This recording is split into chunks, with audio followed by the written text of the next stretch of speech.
Support for this episode of Judaism Unbound comes from the Oshman Family JCC in Palo Alto, California, whose vision is to be the architects of the Jewish future.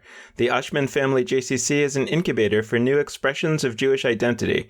It creates innovative Jewish learning, celebrations, and arts programs that inspire personal connections to people and ideas from across the Jewish world. Learn more at www.paloaltojcc.org. This is Judaism Unbound, episode 138, God and Gender. Welcome back, everyone. I'm Dan Liebenson. And I'm Lex Rofberg. And as we continue this series on God, we couldn't be more excited and honored to have our guest here with us today, Professor Rachel Adler. She is one of the earliest voices in the field of feminist theology. She is currently the David Ellenson Professor of Modern Jewish Thought and Feminist Studies at the Los Angeles campus of Hebrew Union College. Professor Adler's essay, called The Jew Who Wasn't There, was first published in 1971 and is considered the first piece of Jewish feminist theology. She is also the author of the book Engendering Judaism, a book-length treatment of the subject of feminist theology, which famously proposed a new Jewish legal model for marriage rooted in partnership law rather than property law, and has impacted the way that many people have decided to have a Jewish wedding. Engendering Judaism was the first work by a woman to win the National Jewish Book Award in the category of Jewish thought. In addition to a PhD in religion and social ethics, Professor Adler holds a master's degree in English literature, a master's degree in social work, and she also received rabbinical ordination from the Hebrew Union College in 2012. She is currently working on a book on Jewish perspectives on suffering and co-editing an anthology on gender and Jewish thought. We're so thrilled to have her with us here today. Rachel Adler, welcome to Judaism Unbound. It's a great thrill and honor to have you on. Thank you.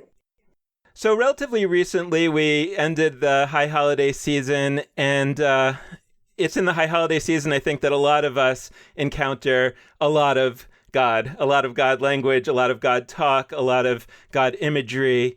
And when you and I were talking about setting up this conversation, I was asking you, so is the idea here with feminist theology that we should be kind of trying to find new language with which to talk about God? And you said, yes, and there's also ways to look at the traditional language. And specifically, you talked about the concept of God as a judge, which I thought was really a great way to start here. And I'd love to have you talk about that a little more for our audience.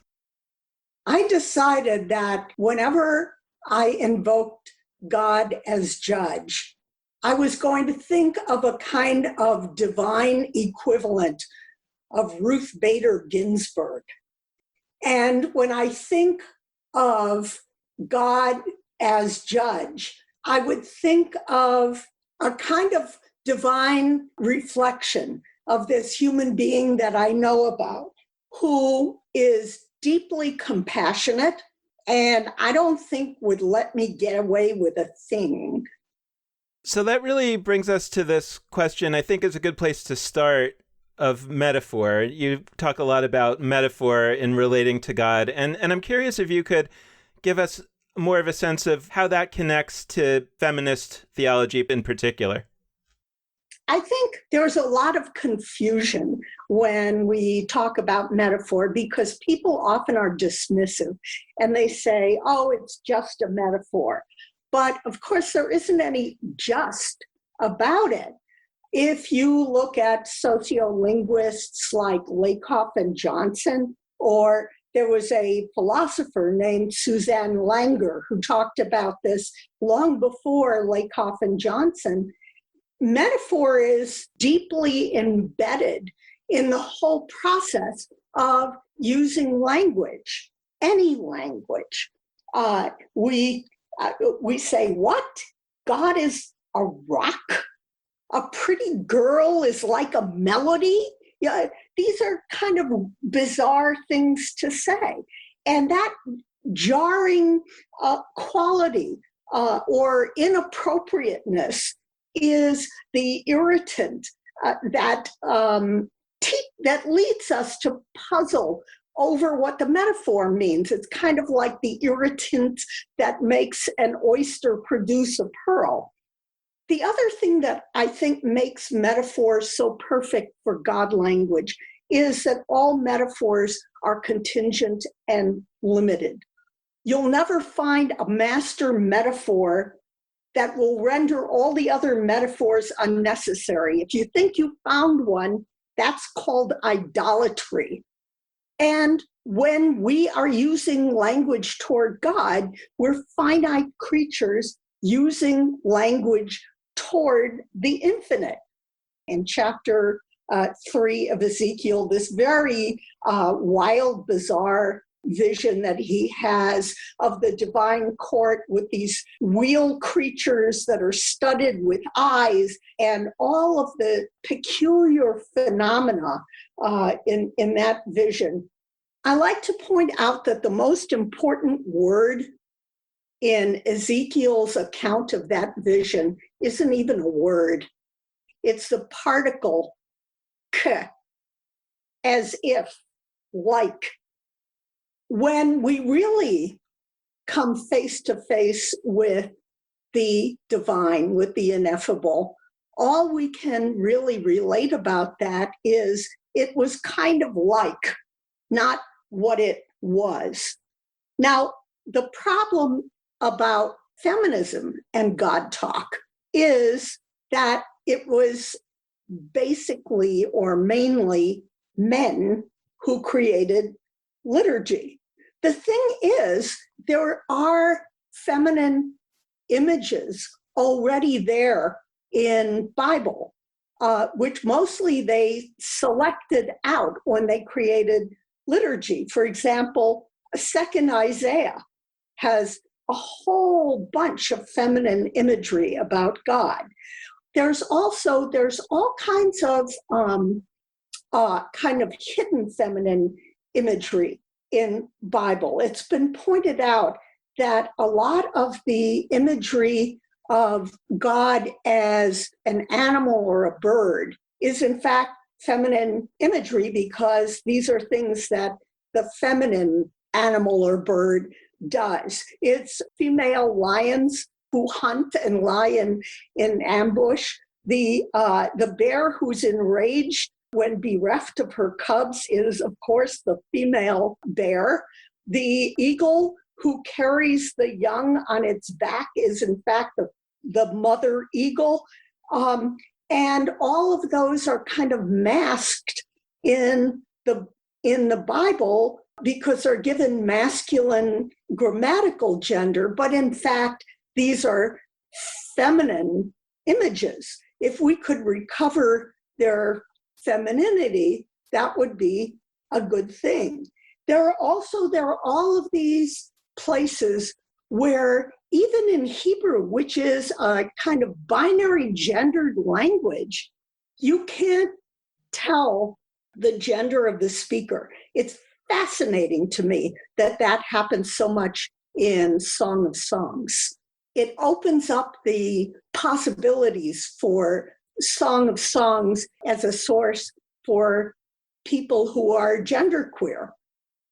You're reading my mind, and it's eerie to me. You've done it twice already. So first, you brought up the idea of God as a rock. And literally, as we record this an hour ago, I gave a Facebook Live spiel on My Jewish Learning about the idea of God as a rock, as Sur Yisrael, because as we record this, the idea of God as a rock is in this week's Torah portion and in this week's Haftorah portion. And we should talk about that and what that means as a metaphor, what that means if a rock is kind of something that lasts a long time, what that means for God as something that endures before and after us, all this stuff. So I was just thinking about that. And then you brought up Song of Songs, which is, we recorded a bonus episode about that where we talked about the different ways of interpreting that book. So I just want to appreciate that. And I want to just emphasize and appreciate also the difference between that which is like God and that which is God. You talked about that that as if. And I want to now direct it back to you and just ask, we've been talking about God thus far, and we've also started to talk a little bit about gender and some of those issues that are also, I know, so important to you and to our Jewish world. Before we go much further, can you just sort of lay out for us, when you talk about God, who are you talking about? what are you talking about? And when you talk about gender, or when you talk about women, who are you talking about? What are you talking about? I think that would be really helpful as we move forward. One of the things that I want to say is that image that you just brought up, the rock image, when you have it in Deuteronomy 32, there's a lot of evidence that that rock is a feminine image. One thing about being behind a big rock is that if somebody shoots an arrow at you, it misses. So in that case, when you call God your rock, you're transferring some experiences of being safe and of not having to feel hunted to the experience of relationship with God, which brings us to the whole question of relationship. I am part of a kind of minority of theologians who think about God as other. A lot of theologians believe that God is a process rather than a you. So you can kind of observe God, but you can't really be in relationship with such a God. If you are an acosmic mystic, that is a cosmic meaning there is no cosmos. There really is nothing but God. And if you only knew it, you yourself are part of God. I don't believe that. I wouldn't even like it very much if things were that way, because otherness is very precious. And here I learn a lot from the philosopher Emmanuel Levinas, who says that there are only really two ways that we can grasp God. And his two ways are through text, through the study of text, and through what we confront in the face of the other. And by that, he doesn't only mean the capital O other, he also means others, other people. God is the primary otherness, but certainly not the only sort of root otherness that we know. After all, an other carried us in her belly and cut the cord that made us an other to her. You know, the psychiatrist Lacan, who was a French psychiatrist, says that we start to know language when we first realize that there's a boundary. You know how when an infant is in its crib, it'll hold up its fingers and look at them and kind of, you can see it's going, wow, how did these 10 neat little pink things get into my crib?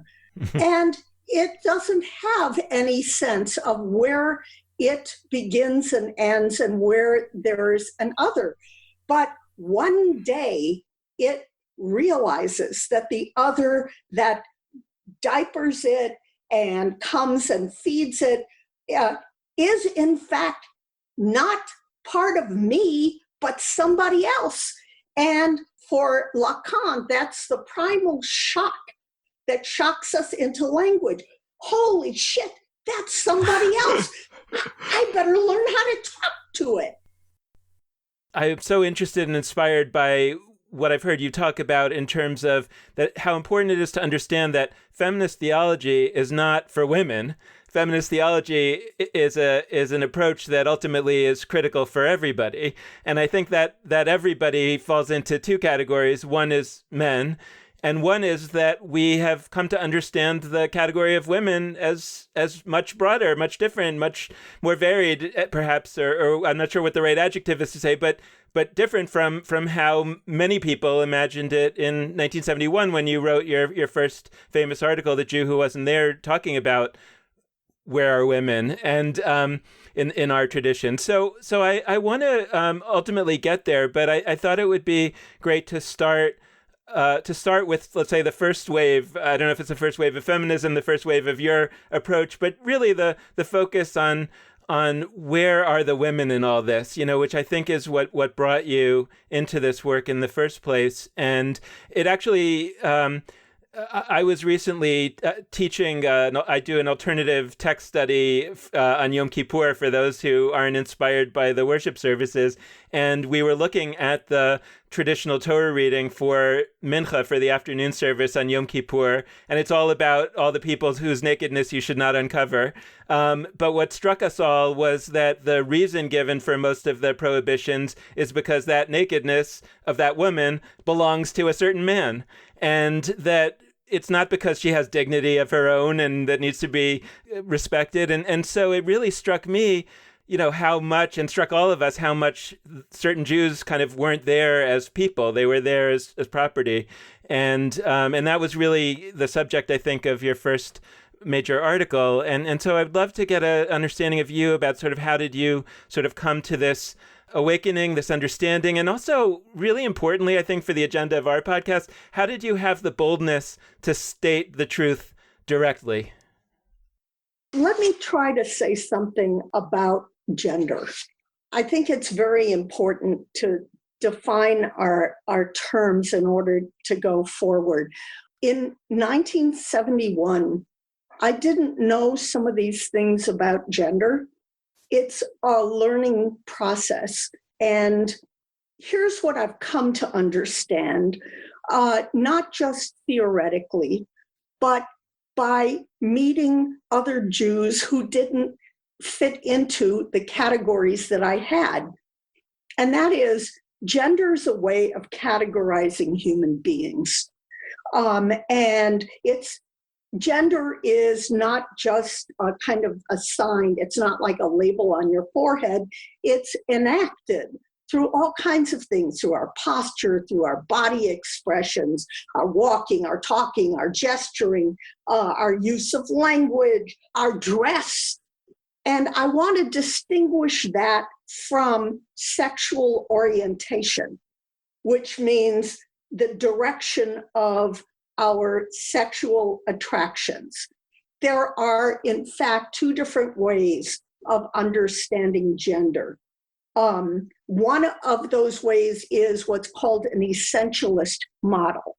And in that model, gender is binary. You've got two choices. You can be male or you can be female. And sexual orientation is kind of rolled up into this. You ought to be oriented toward the opposite gender. Gender categories are understood in essentialist models to be natural and instinctual, not cultural. They transcend culture and history. For an essentialist, all women always have been attracted to shoes, and all men always have been attracted to football and belching contests. Oh, and you'll say, but I know people who aren't. The essentialist will say to you, either those people are sinful or they're mentally ill. And the other bad news in a binary system is not only there are only two components, but those components are hierarchicalized. One component is better than the other, but they are complementary. That is, one gender is superior, but both function to complement one another. I don't believe in an essentialist model. I believe in a constructivist model in which gender categories and sexual norms differ culturally and historically, and there may be a lot more than two genders. People are socialized into their assigned genders, but it doesn't always work. When I first started doing this work and I put on talit and tefillin, there were people who were saying, that I was obviously mentally ill or a pervert. But it all changed. Nobody today would see me as anything other than a kind of boring, cisgendered, heterosexual female. So what happened? Did I become more demure? I don't think so. What happened was that gender norms themselves changed. That's what human society is like, and there's a lot of anthropological and sociological evidence for that. There's something more important too, and that is, if you believe that human beings construct gender categories and norms, then human beings become obliged to create gender ethics. It's only constructivists who need gender ethics. The language of prayer comes into this because it's also the language of ethics. You can't really separate one from another because you can't separate theology from ethics. A theology that doesn't result in some kind of concrete action out in the world is nothing more than hot air. Can we go back to something you just said? Because what you said, well, what has happened that I'm now this boring cisgender, and, that so much has changed in society. And that's definitely true.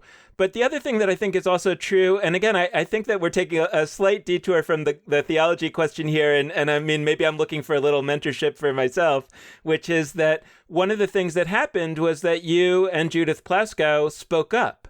And, and I guess my question is, when you look, when we sat the other day and looked at the Torah reading for Yom Kippur, and it was just so obvious to all of us that women weren't there as people. I guess my question is, to what extent do you think people have seen that for hundreds of years and didn't speak, or that they kind of talked around it, and that people understood there were problems here? But in the same way that I think that one of the things that we're struggling with on this podcast in general is just kind of that there's a lot of issues going on in Judaism today, and there's a lot of experiments that people are trying where they kind of understand that there's a problem, but very few people are kind of speaking out and saying, hey, something major has to change. People seem to be afraid to say it, or perhaps afraid to think it. And I guess I'm curious about just the personal experience, because I also know, and I heard you talk about that when you first wrote your article, you tried to take it back from the magazine because you got cold feet and they didn't let you take it back, which was a great gift from them. So it's clear that you went through the internal challenge of how to handle this. I was a much bigger coward then than I am now. I felt ashamed of my ignorance. And of course, all the men, all the rabbis who came to shake their fingers at me after the thing was published certainly made a point of reminding me how ignorant I was. And if I only understood correctly, I would understand why things are the way they are. It kind of reminds me of when I was first kind of working my way up to the point where I did have a critique. A rabbi told me that my interest in texts, in Jewish texts, was unnatural, that my mind was a Yetzer Hara to me, and that what I should do was to exhaust myself in doing good deeds all day long until I could only just fall asleep exhausted, that I should avoid thinking at all costs. I finally decided that I needed to get that rabbi out of my head. And I still feel ignorant. I've been learning for all of these years. I've learned everything that I could get my hands on, but I'm still ignorant. I've never said this publicly before. I have a ritual that I do before I write. I walk around my study and I chase all the sensors away from the computer. all the voices over my shoulder that tell me that I'm too ignorant and too stupid to say anything of value, and that I'm arrogant, and all the other things that I've been called. I have to chase them away. It's not really that I'm brave. I think the essential coward inside me is still there, but it's maybe a faint echo of what I think it's Jeremiah who describes, that he wants to not say it, but when he swallows the words, that they burn his belly, and he has to let them out. I have to say the things that I have to say. If they're wrong, and sometimes they are wrong, then I have to publicly correct what I said that was wrong. I've done that too. There's so much so far that I'm curious to follow up on. In particular, I'd love to take your hint at prayer and liturgy and go a little bit in that direction, because we've alluded to the high holidays a little bit already. This recent high holidays, I spent a lot of time thinking about the role that gender plays in prayer, because I was using a high holiday prayer book, The Gates of Repentance, which was the Reform high holiday prayer book initially published in the 70s. And the congregation I was working with uses that prayer book. And I gave a sermon, and one of the questions I asked everybody in the room to turn to the acknowledgments section and look at the fact that out of the 155 names that were mentioned, 5 were women. And so I opened up the question, like, is it coincidence that that's the case and the result is a prayer book full of fathers and kings and not other language? Or should we realize, well, that's kind of what happens when you have rooms dominated exclusively or vast majority by men? And so I tried to open up this conversation, but as somebody who lived that reality, as somebody who was in some of these rooms with vast majority men and who fought for some of these changes, what would you say is important to be thinking about when we look at the words we say in prayer? I can tell you one thing that I made myself a promise to do years ago. I made myself a promise never to pray an entire service in one gender. I pray in Hebrew. Hebrew is a gendered language. That means that there are parts of every service that I regender into the feminine. It makes a very big difference. That's pronouns, and it's verb forms, and all by itself, it makes a difference.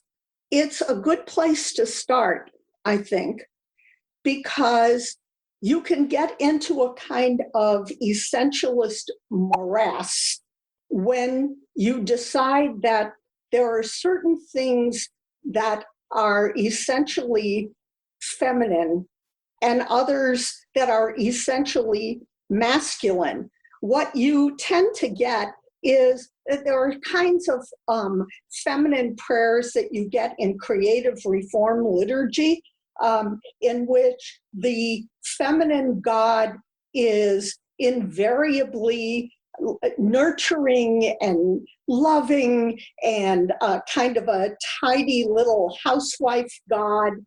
And there was a symposium in a very early issue of the Journal of Feminist Studies in Religion that entitled itself is "If God is God, She Is Not Nice."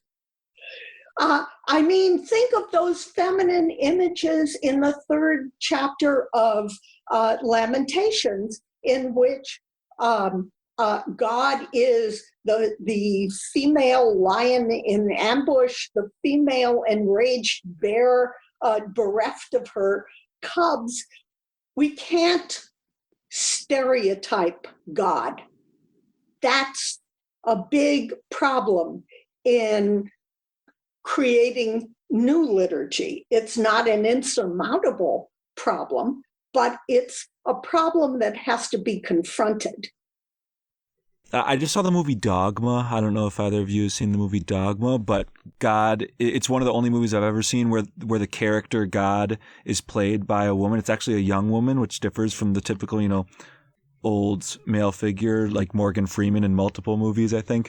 But so I was thinking about the difference that makes when just to have that implicit statement of God as a woman. And I'm also thinking too, right now, one of the top songs on the top 40 charts is called God as a Woman by Ariana Grande.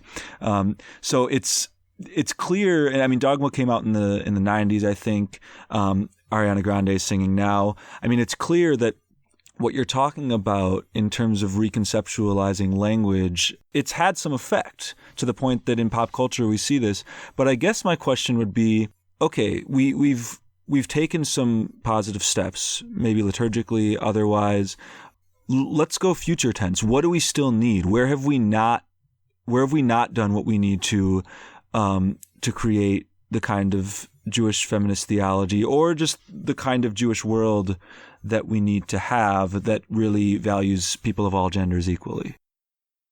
I worry about the problem of literalizing. Now, if I say God is a woman as a metaphor, that is wonderful and rich. In fact, Rabbi Margaret Wenig wrote a wonderful sermon in which she imagines God as an old woman who worries about her children, and also wonders why they don't call very often. And that's a terrific metaphor. If I understand that literally, what I did was take something that was a metaphor and flatten it into one literal meaning. I made it a fact. A metaphor isn't a fact. There are two ways of talking about metaphor. One is to say that metaphor is polysemous, which is a metaphor. Polysemous means many-seeded.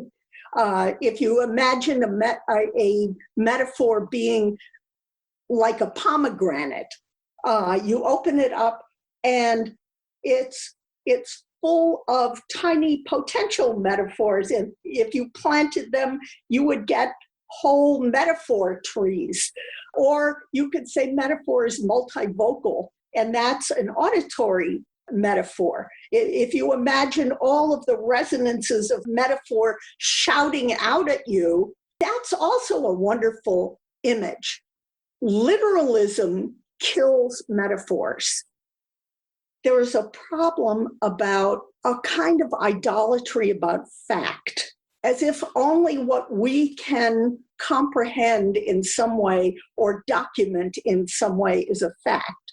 Human beings are really pretty limited. There are sounds that other creatures can hear that are out of our hearing range. There are colors on the spectrum that other creatures can see that aren't in our range. We get arrogant about seeing ourselves as the measure of all things, and that things are only real if we can see them or document them. If we're less arrogant, we can see language as a way to reach toward a God that we're never going to comprehend. The problem with moderns is that they're always trying to F the ineffable. It doesn't work. Yeah, I love that phrase. I love that idea of effing the ineffable. And whenever I think about Jewish takes on the ineffable, I always flash to the liturgy in the Kaddish, actually, because they're one of my favorite sentences is Le'elam min kol birchata v'shirata tushbechata v'nach. It keeps going, which is basically a statement of, we've said all these words and, we've done all these prayers, but it doesn't quite do it. God's beyond the words. That's what that phrase means, and it really has always struck me as a statement of humility. And so I really appreciate what you're getting at in terms of us never really being able to understand what the heck God is, even as we spend all these episodes talking about it. But I also wanted to latch on because you mentioned Margaret Wenig. Shout out to one of our listeners, to Sienna Lotenberg, who's also a friend of mine. She recently wrote her undergraduate thesis about the Brown University Women's Minyan, which Margaret Wenig was deeply involved with. She was one of the leaders in the 1970s when it was around for a few years. And it's a really important group for a number of reasons and worth learning about. We'll link to some of their materials in the show notes. But I wanted to bring them up because Sienna led a conversation on Shavuot that I was at where she talked about the way they approached liturgy, and it gets at a lot of the questions you're bringing up around metaphor and otherwise, because she cites that it's not only that these women who were rewriting lots of prayers in new pronouns, etc., it's not only that they took on traditional ways of understanding women as motherly and, characterizations of the feminine that we are often used to, but they also made it such that in their liturgy, women occasionally took on sort of a powerful warrior role, but as a woman, not as a man, as is often the case in liturgy. So I wanted to bring that up and just hear more of your thoughts on what metaphors lurk in liturgy that maybe we should be trying to distance ourselves from in how we describe feminine or masculine, and also what aren't we associating with the feminine perhaps that we should reassociate. Well, I'm thinking about warrior and prophet metaphors. I'm thinking specifically about the woman who was robbed, and that's Miriam. Most biblical critics believe that the song at the sea was, in fact, Miriam's song. And this would make sense because it was women in ancient Israel who had two distinctive genres of poetry that they wrote and performed. One was victory songs, and the other was lament. But when we think about all the ways that this rich history got taken away from women, here we've got Miriam who gets reduced to a kind of, and after the whole Song of the Sea, Miriam and the women sang and repeat a verse. We really should remember that properly the whole thing was Miriam's song. The same thing goes for the lament piece. I have been writing about women in the history of lament. It turns out that the first officiants at Jewish funerals were women who were oral poets. They composed orally and they performed their poetry, and it was lament poetry, and that's what you had at funerals. And often there were several of them, and they did solos, and they also did call and response. And you find this actually all over the world, everywhere from Africa to China to Ireland. There were women lament singers who composed and performed these laments. And what happens? They get reduced to wailing women, as if what they did required no skill. They just kind of stood there and went, wah! It's a kind of historical thing that needs to be corrected. It also has, I think, implications for the future about how we perform and enact grief. If we could recover how we are entitled to enact lament, I think we would probably be a lot saner. I mean, I think that as we talk about all this, and as I think about all this, there's a way that I'm concerned that I'm trying to F the ineffable. But I'm wondering, in our sort of remaining time, can you give us a little bit of a sense of what is the project of Judaism as you see it for the next period of time? How does all of the poetry that we've talked about over the last hour and all those sort of ideas, how do we sort of think about what needs to be done in order to sort of bring about a new thriving of Judaism? We have to recover integrity instead of marketing. Someone I knew, I won't mention who, but it was someone who did some very great mitzvot and who also did some really terrible things, who was a superb marketer, confided to me, if they want Coke, I call it Coke. If they want Pepsi, I call it Pepsi. No, that, it seems to me, there's a concept. You find it in the Talmud, in Bava Metzia, of deception through language, which turns out to be a terrible sin and even can be a kind of violence. It's not okay. If we think about what we're supposed to do in the world, rather than how we can make a marketable Judaism, we may not survive, but at least we'll have gone down with integrity. One of the reasons that I was able to remain a Jew in a system that was riddled with misogyny is because I really believe that there is such a thing as oral Torah along with written Torah. Oral Torah is what keeps unfolding out of its roots. It is both coherent and discontinuous.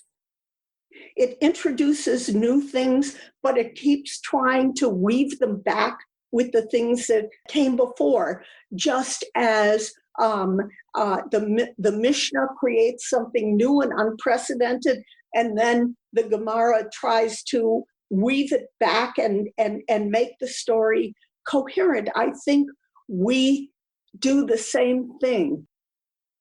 So as we close out this episode, are there any topics or ideas that you want to put forth that we haven't been able to discuss yet? Yes. I want to talk about how problematic it is for us to keep talking about men and women and leave out all of the people who do not identify in those terms. If we don't make our communities hospitable to LGBTQ people, we make a whole lot of Jews homeless. We cancel them out. If you think about Judaism as a conversation instead of, a series of law books or storybooks even, if you think about Judaism as a conversation and the oral Torah that comes out of it as an ever-growing sacred process all by itself, then we have to welcome all of the Jews who are talking their way into the conversation. We can't turn our backs on them. Thank you. There's no better note to close on that I can think of. So just thank you so much, Rachel Adler, for joining us. This has been a fantastic conversation. Thank you. And thanks, of course, to all of you out there listening. We hope you've enjoyed this episode, and we hope you'll tune in the future. We want to close out this episode in the same way we always do, by encouraging you to be in touch with us. And there are a variety of ways for you to do that. First, you can head to our Facebook page, Judaism Unbound. Second, you can hit us up on Twitter at Judaism Unbound. Third, you can go to our website, JudaismUnbound.com. And last but not least, you can always reach us via email at dan@JudaismUnbound.com or lex@JudaismUnbound.com. The last plug we like to make is that we are incredibly grateful for any amount of financial donation you're able to make to us. And you can do that at JudaismUnbound.com/donate through either a monthly recurring gift or a one-time donation. So thanks so much for listening. And with that, this has been Judaism Unbound.